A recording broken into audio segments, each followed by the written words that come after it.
Imagine waking up in a metal coffin. The air you breathe reeks of burning hair and rust. You cannot remember your own name. You are just a number now. Worker 7 Theta 946. That is all you are. That is all you will ever be. This is not a nightmare you can wake up from. This is your life. Every single day. For the rest of your existence. Welcome to the absolute hell of being a textile worker in the Munitorum factories of Warhammer 40,000. And trust me, what you are about to hear will shake you to your core. You live in a pod that measures exactly 2 meters long by 1 meter wide by 0.8 meters tall. Not a room. Pod. Coffin. You know these measurements by heart because your body touches every wall when you try to sleep. They stack these coffin pods 200 levels high.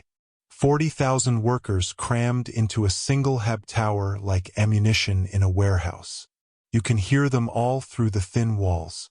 Coughing, wheezing, crying, screaming when the enforcers drag someone away in the middle of the night. Their suffering becomes your suffering. Their fear becomes your fear. The wake-up alarm screams at 4 in the morning. Every single morning. The sound is so loud it rattles your teeth in their sockets. Your body rolls off the thin foam mat that serves as your only furniture. Your feet hit the cold metal floor. And before you can even think, the words come automatically from your lips. I am nothing. My work is everything.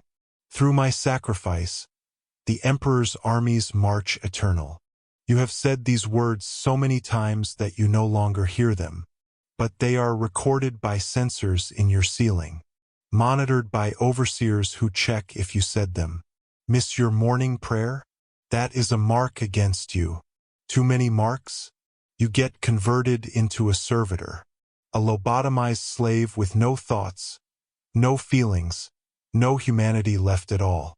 Let me tell you about this worker's body, because it tells a story more honest than any propaganda could ever tell. He is 28 years old according to his work permit. But his body is ancient, destroyed, broken in ways that should not be possible for someone so young. His forearms are covered in chemical burns. 3 layers of skin have been eaten away by the dyes and industrial chemicals he works with every day. The pain never stops. It just becomes normal. His left hand is missing 2 fingers. The ring finger and the pinky. A loom took them 3 years ago. One moment of distraction. One snapped drive belt whipping across his workstation. And his fingers were gone. Sucked into the grinding gears.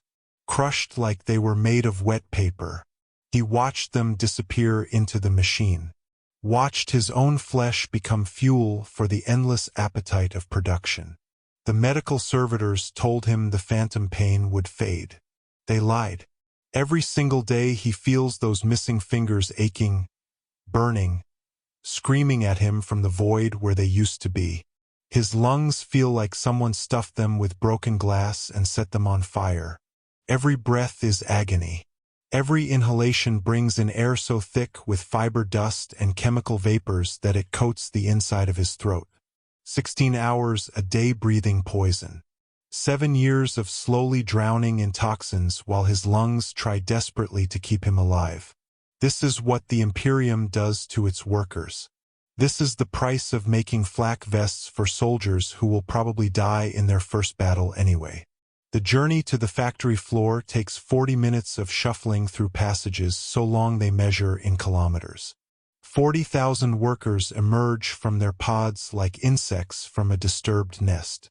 All moving in the same direction. All wearing the same dead-eyed expression. All understanding that they are not people anymore. They are components. Cogs in a machine vastly larger than themselves. The air grows thicker as they descend.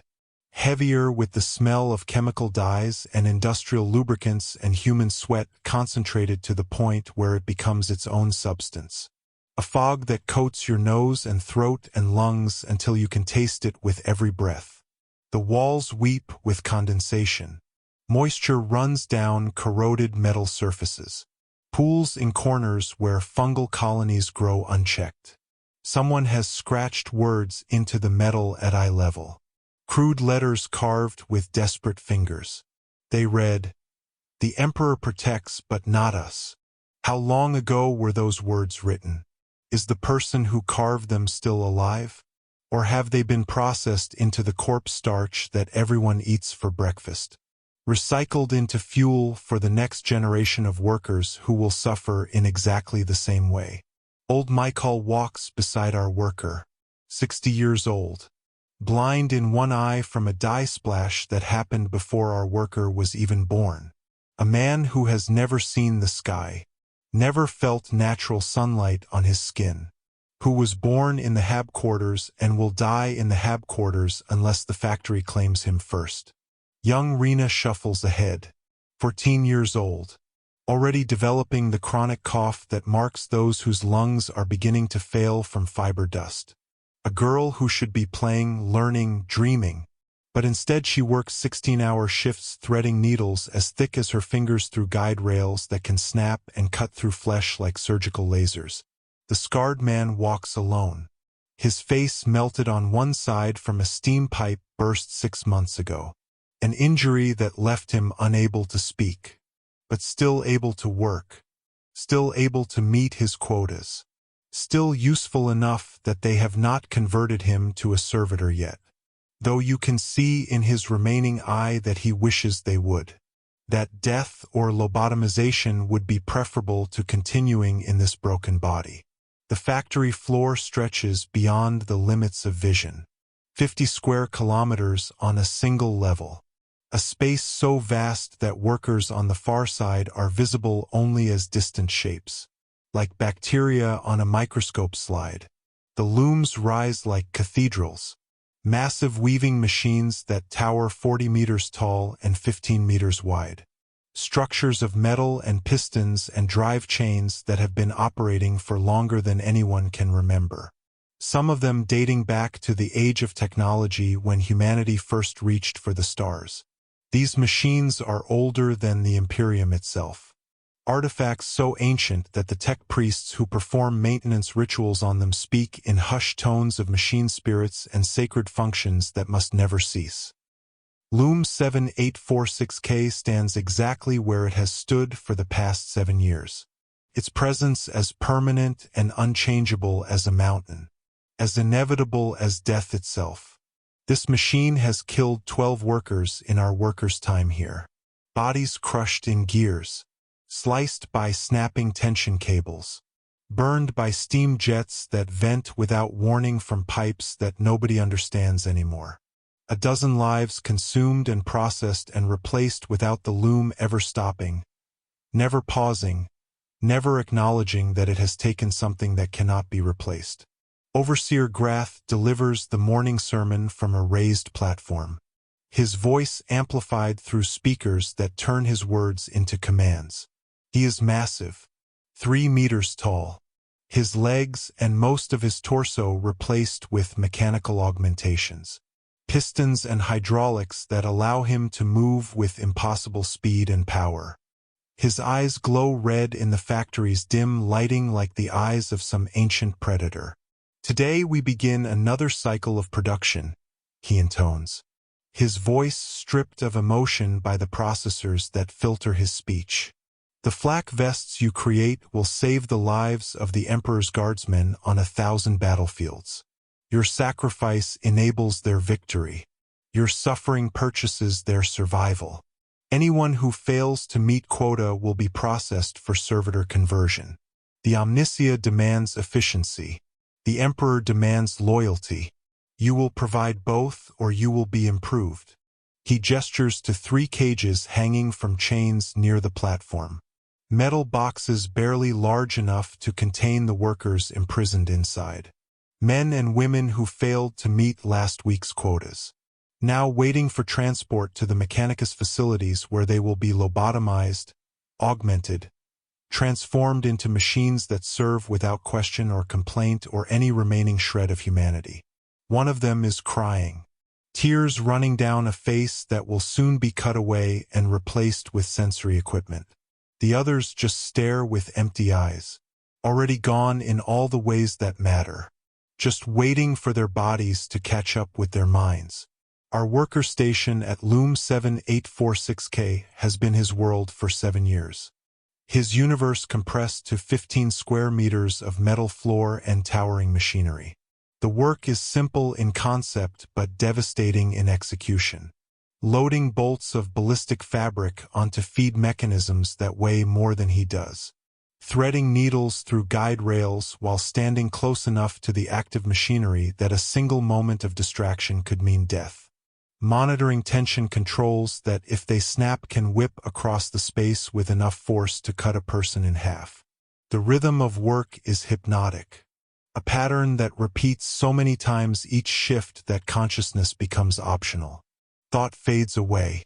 Only muscle memory remains. Load fabric. Thread guides. Check tension. Monitor output.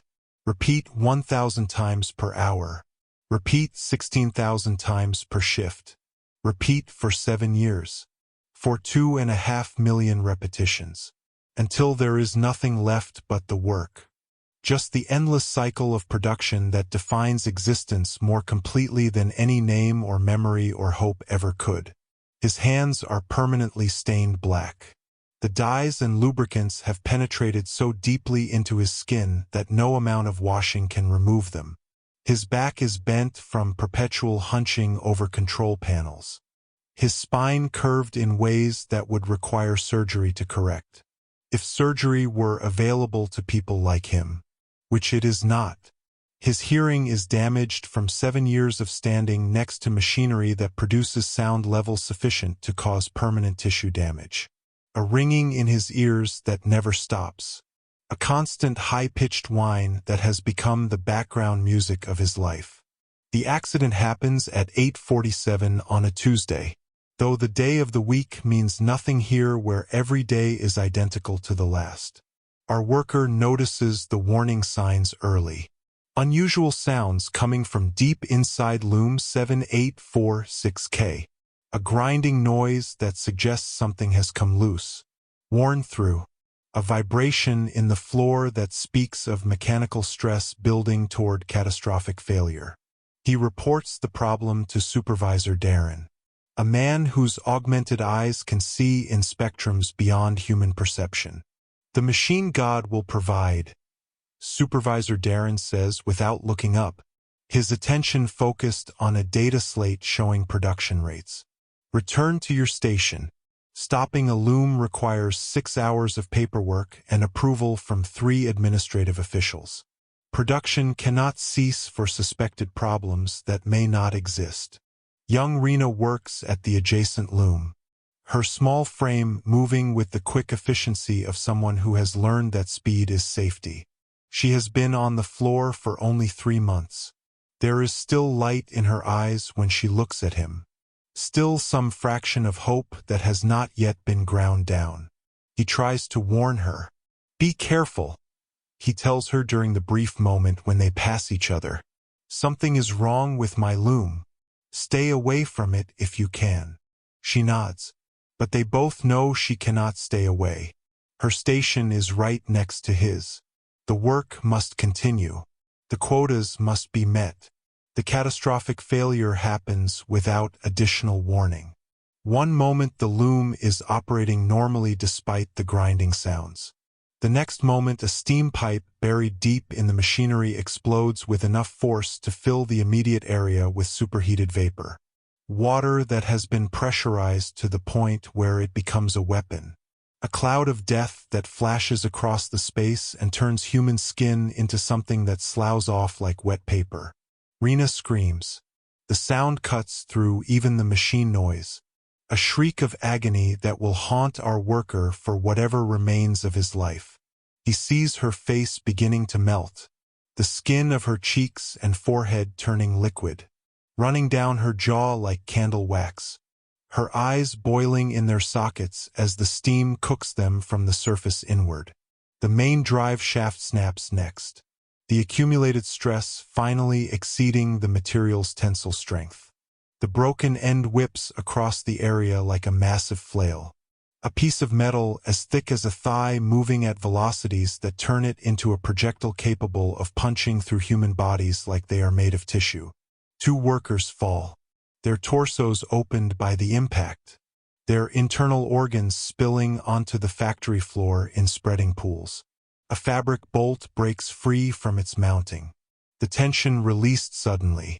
It whips through the air with enough speed that the crack of displaced air sounds like a gunshot. Our worker moves without thinking, pure instinct driving him toward Rena, toward the girl who is still screaming though her lungs must be scalded.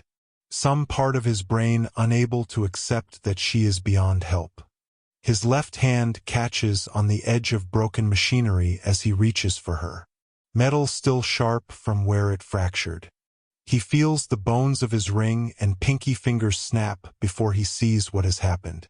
The digits caught between 2 surfaces closing with hydraulic force. Pressure building until something has to give. That something is his flesh and bone. He watches his fingers disappear into the machine, sucked into gears that continue their rotation without pause. His blood mixing with the lubricants that keep the loom operating. The pain is so intense that his vision whites out. He vomits onto the factory floor. But he cannot look away from where Rena has stopped screaming. Her body still standing but motionless. Her face now featureless and red.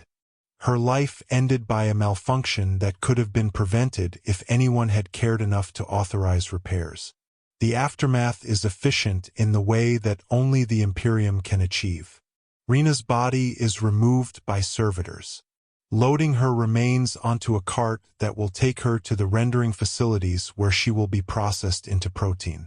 3 other workers are dead, their bodies similarly collected. The blood cleaned away with chemical solvents, leaving behind only a slight discoloration. A shadow that will fade until there is no evidence anyone died here at all. 2 workers are still being extracted from the crushing gears, their bodies so thoroughly incorporated into the machinery that separating them requires tools and careful work. He can hear them screaming though he is being carried away, their voices growing fainter but never quite disappearing. He receives crude medical treatment in a corridor outside the main factory floor. A cauterization performed with a heated metal bar. The smell of burning pork filling his nostrils as it presses against his wounds, sealing the stumps where his fingers used to be. There is no anesthetic, just a wooden stick placed between his teeth to keep him from biting through his tongue. Pain that makes the earlier agony seem manageable by comparison. Supervisor Darren stands over him while the crude surgery is being performed. Production resumes in 1 hour, he announces, his voice carrying the same flat effect. Dead workers will be replaced by 1100 hours. Loom 7846K will be inspected and returned to service once repairs are complete. Anyone unable to continue their assigned duties should report immediately for servitor conversion processing. He is carried to the medical bay along with the other injured workers, transported on a cart designed for moving raw materials. Their bodies treated like cargo because that is what they are. The medical bay is a massive warehouse converted to an emergency treatment facility. A space filled with thousands of rusted cots where injured workers lie waiting for treatment that may or may not come. The stench is overpowering. Infected wounds and gangrene and human waste from patients too injured to reach sanitation facilities. The sound is worse. A constant chorus of moaning and whimpering and occasional screams. The sound of hundreds of people in various stages of suffering. A Munitorum medical officer examines his wounds with clinical detachment. Wounds are clean enough, he says to a servitor recording his findings. Risk of infection is within acceptable parameters. Administer broad-spectrum antibiotics and pain suppressants. Patient will return to work in 48 hours or be processed for servitor conversion. The antibiotics come in an injector that looks ancient. The expiration date indicates they are 3 years past their recommended use period. But expired medicine is better than no medicine. The pain suppressants are barely effective, dulling the agony to a level that is merely unbearable rather than impossible to endure. The medical officer explains the servitor conversion process with the same tone he might use to describe routine maintenance. Your flesh is weak, he says, but the machine god can make you useful again. The process begins with lobotomization, surgical removal of the portions of your brain responsible for personality, emotion, higher reasoning. What remains is enough consciousness to follow instructions, to operate machinery, to serve the omnisia with perfect obedience. Your body will be augmented as needed, mechanical limbs replacing damaged flesh. You will work 24 hours per day without rest or complaint. You will never again experience pain or fear or doubt. You will serve until your body fails completely. It is in its way a form of immortality. He shows an example, pointing to a servitor operating a diagnostic station nearby, its face showing the characteristic blank expression of lobotomization, its arms replaced with medical instruments, its legs removed entirely and replaced with a wheeled base. That unit was once worker 4 Omega 719, the officer explains. He failed to meet quota for 3 consecutive cycles. He had a family, had dreams of one day purchasing upgraded hab quarters. Now he serves perfectly, efficiently, without the burden of unfulfilled desires. Our worker lies on the cot for what might be hours or days, time losing meaning in a place where there are no windows or clocks. The servitor that was once worker 4 Omega 719 passes his cot multiple times, its movements precise and mechanical, its blank face turning toward him without recognition. He finds himself wondering if consciousness persists somewhere inside the lobotomized brain, if some fragment of personality remains trapped in a body that no longer responds to its commands, forced to watch itself perform mechanical duties without any ability to refuse or resist or even die. The thought is more terrifying than death. Young Rena's face haunts him, the image of her melting skin playing on repeat in his memory. He cannot stop wondering if he could have saved her, if he had moved faster or thought more clearly. The logical part of his brain understands that she was dead the moment the pipe burst, that nothing he could have done would have changed her fate. But logic does not comfort the part of him that remembers she was 14 years old, that she should have had decades ahead of her. The medical officer returns after 2 days. Your hand infection is responding to treatment, he says without preamble. You will return to Loom 7846K in 12 hours. Your quota will be adjusted to account for reduced manual dexterity, but failure to meet the revised numbers will result in immediate conversion. The Emperor protects, but he expects you to serve. The words are dismissal and threat combined, a reminder that his continued existence as a human being is conditional, based on his ability to continue producing. The return to work happens exactly when promised. He finds himself standing again at Loom 7846K, the machine showing no signs of the catastrophe that killed 4 people. The repairs completed with such thoroughness that you would never know anything had happened. His hands shake as he begins the familiar routine, the movements slightly awkward now with 2 fingers missing. A new worker stands at Rena's former station, a boy who cannot be older than 13, his eyes wide and terrified. He is assigned to train him. Stay away from the drive mechanisms, he says, his voice rough from disuse. Never reach into active threading zones. When steam vents run immediately, count your fingers every hour to make sure you have not lost one without noticing.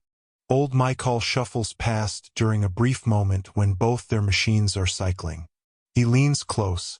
You should have died in that accident, he whispers. Would have been cleaner than what waits for you now. We are not human anymore, boy. We stopped being human the first time we pulled a shift at these looms. We are extensions of the machine. Meat parts in a system that does not care if we suffer or die as long as the quotas get met. The last worker who tried to organize resistance. The one who thought maybe if we all refused to work they would have to improve conditions. You know what happened to him and the 10,000 workers who listened? Seized by the Adeptus Arbites in a single night. All of them converted to servitors. All of them working the very looms they tried to free themselves from. That is the price of resistance. The meal break comes at hour 8. 15 minutes to consume allocated nutrition. The cafeteria serves 100,000 workers per hour. Servitors dispense food with mechanical efficiency. The protein bar tastes like meat because it is meat. Recycled corpse starch formed from the rendered bodies of dead workers. Their flesh processed through industrial equipment until they become nutrition bars that will sustain the living long enough for them to join the dead and be processed in turn. A perfect closed loop where nothing is wasted. He eats without thinking about what he is consuming. His body desperate enough for calories that taste and ethical considerations fade into irrelevance. Vid screens mounted on the cafeteria walls show propaganda footage. Images of guardsmen wearing flak vests identical to the ones they produce. Charging across smoking battlefields with las guns raised. Their faces determined and heroic. The commentator's voice booms through speakers praising their sacrifice. Explaining how the work they do enables victories on 1,000 worlds. Workers weep as they watch. Tears streaming down faces worn thin by malnutrition. Their emotions manipulated by images of glory they will never experience. He stares at the screen and wonders if the soldiers in those vests even survive their first engagement. If the flak armor they produce actually stops anything. If the whole system is just machinery that processes human lives into other forms without caring about effectiveness. Just momentum and scale and the grinding continuation of cycles that began before anyone alive can remember. A secret meeting happens in the deep maintenance corridors. A gathering of 20 workers who still have enough hope or anger to believe resistance might be possible. Worker 2 Sigma 573 organizes it. A man who introduces himself as Torvin, who asks them to use real names if they can remember them. We cannot accept this, he says, his voice intense with passion. We are being worked to death, treated worse than machines. If we all refuse to work, if we all stop production simultaneously, they will have to listen. They cannot replace all of us at once. Cannot convert 40,000 workers to servitors without collapsing the entire system. We have power if we are willing to use it. Who will join me in demanding justice? 20 workers nod agreement. Our worker among them. Seduced by the idea that maybe collective action could change things. They make plans. Set dates. Each promising to sabotage their looms during the next shift. But the betrayal comes swift and brutal. The meeting was infiltrated by an Adeptus Arbites informant. Enforcers storm the corridor with shock mauls and riot shields. 15 workers are seized immediately, their hands bound, their bodies beaten. Torvin screams as they drag him down, his legs broken by maul strikes, his face bloody from impacts that continue even after he stops resisting. Our worker escapes through a ventilation shaft, his smaller size allowing him to squeeze through an opening too narrow for armored enforcers. He crawls through darkness for kilometers until he emerges in a storage area far from the meeting site. The punishment is public and immediate. All factory workers assembled to watch what the Imperium does to traitors. The 15 captured workers are brought before them on a raised platform, their bodies showing signs of beatings, their faces swollen and bloody, their eyes filled with terror. Overseer Grath delivers the pronouncement. These workers have committed the sin of rebellion, he intones. They have placed their own comfort above the Emperor's needs. They will be corrected. They will be improved. They will be made useful again through the mercy of the Omnicia. The Mechanica servitors move forward with surgical equipment, and they begin the lobotomization process right there on the platform. No anesthetic, no dignity, just crude surgery performed in front of 40,000 workers forced to watch. Torvin's screams cut through the machine noise, his voice raw with agony as the servitors cut away the top of his skull. His eyes wide and terrified as he watches his own brain being modified. The others scream too, their voices creating a chorus of horror. The sound of people being unmade. The process takes hours. Each worker converted in sequence. When the lobotomization is complete, when the screaming has finally stopped, the newly created servitors stand and bow to Overseer Grath. Their movements mechanical, their faces blank, their designations changed to servitor codes, numbers that erase their names and histories. Return to your stations, Overseer Grath commands, and they do, shuffling back in silence. The lesson learned, the message clear that resistance is futile. Production continues. Quotas doubled for the next month as punishment. The impossible targets creating conditions where accidents increase, where more workers die or are maimed, where exhaustion builds to levels that make safe operation impossible.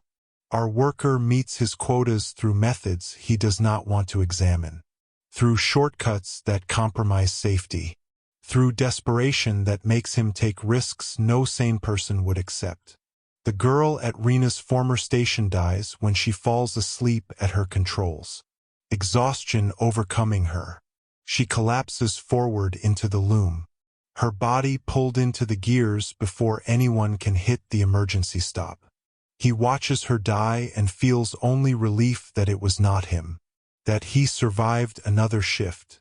Something breaks inside him during those weeks, some essential part that previously distinguished him from the machinery, some fragment of humanity that maintained hope or dignity or belief that things could be different.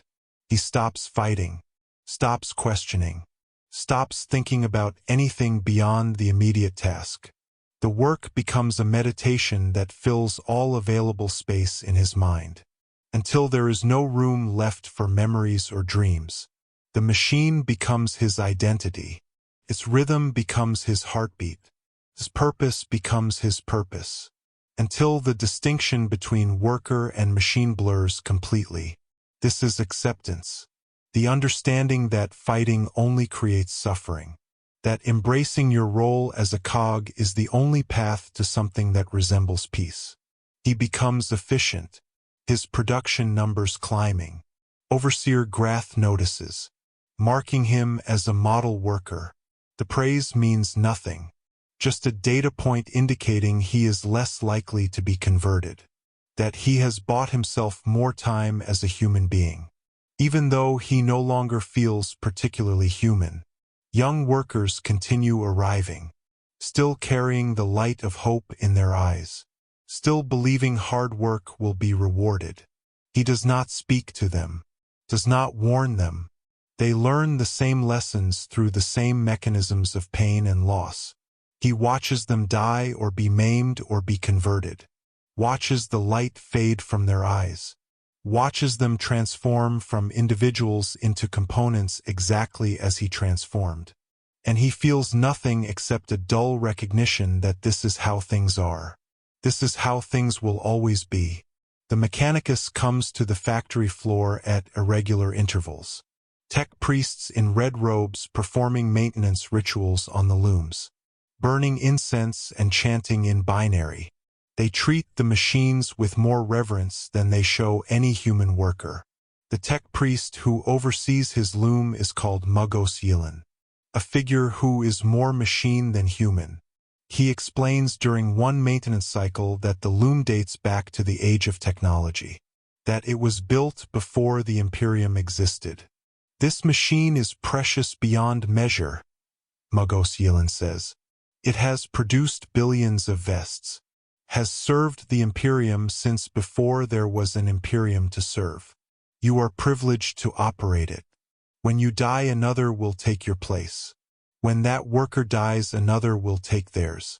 But the loom will continue, eternal, a monument to the Omniscia's wisdom. The words clarify everything. Workers are temporary, replaceable, forgettable, but the machine is forever. Servitors fill the factory floor, hundreds of them working alongside baseline humans.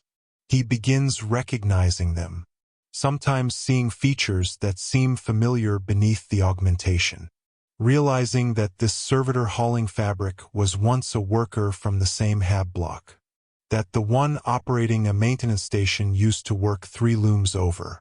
The recognition creates a special kind of horror. The understanding that death is not the worst thing that can happen here. That you can continue existing long after everything that made you human has been stripped away. Weeks pass, or maybe months. His hand infection heals poorly, the wounds developing thick scar tissue that cracks and bleeds. Fever comes and goes, his performance declining. Old Michael dies at his loom during a morning shift, his body simply giving out after 60 years. He collapses across his control panel. Servitors remove his body within minutes, and a new worker takes his place before the loom finishes its restart cycle. The transition so smooth you might miss it entirely. He thinks about Michael's life, about 60 years spent in this facility, about never seeing the sky, and he wonders if his life will be the same, if he will die here in 40 more years. The thought should terrify him, but he feels only a dull acceptance. The propaganda continues promising glory and purpose. The reality continues delivering suffering and death. He understands finally that this is the purpose, that they exist to produce these images, that the actual effectiveness matters less than the continuous production. The appearance of support more important than actual support. The Emperor protects, but he does not protect them. The workers who make the materials. The billions who suffer in darkness so that a few can die in the light. He protects the Imperium, the vast machine of exploitation and war. The system that transforms human suffering into materials that enable more suffering. His hand infection returns despite antibiotics. His performance declining as pain makes control increasingly difficult. He knows with absolute certainty that his time as a baseline human is ending, that he will fail quotas eventually, that he will be processed for servitor conversion. The knowledge does not terrify him anymore. The prospect actually seems like relief, like the natural conclusion to a process that began the first time he stood at this loom. At least as a servitor he will not have to think, will not have to remember Rena's face. At least the pain will stop. At least he will be useful again, maximally efficient. The perfect worker the Imperium has been trying to create. The months pass and he continues working, his body degrading, his conversion approaching with the inevitability of gravity. Young workers arrive and die and are replaced, the cycle continuing without pause. He stands at loom 7846K and loads fabric, threads guides, monitors tension. The movement's automatic. His consciousness free to wander through memories that grow increasingly unreliable. Images of a life he might have lived or might have dreamed. He cannot tell anymore. This is his life. This is his death. This is his eternity. The endless repetition of meaningless actions in service of quotas that exist only to be increased. In support of wars that exist only to justify the suffering. In maintenance of a system that has no purpose beyond its own continuation. He is worker 7 Theta 946. He makes flak vests for the Emperor's armies. His sacrifice is nothing, but the cloth he weaves will travel to distant stars, will protect soldiers he will never meet. who will die in wars he will never know. And that is enough. It has to be enough. Because there is nothing else. Because this is all he is. Because the machine has consumed everything except this narrow function. And soon it will consume even that. Transform him into something that serves perfectly without any remaining fragment of the person who once hoped and feared and believed that suffering might have meaning. The klaxon sounds at 4 in the morning and he begins another shift. His body moving automatically through familiar routines. His mind already gone to wherever minds go when flesh continues functioning without their presence. And the loom roars its eternal song. The rhythm that has defined his life and will define his death. The heartbeat of the machine that is the only heartbeat that matters in the grim darkness of the far future where there is only war. And someone must make the uniforms for it. Someone must sacrifice everything to enable the sacrifice of others. Someone must exist at the bottom of the vast pyramid of exploitation that keeps the Imperium functioning. And that someone is him. Is them. Is the 40,000 workers in this facility and the billions more across the sector. And the trillions more across the Imperium. All of them grinding themselves to dust so that the machine can continue. So that the Emperor's corpse can be maintained on its golden throne.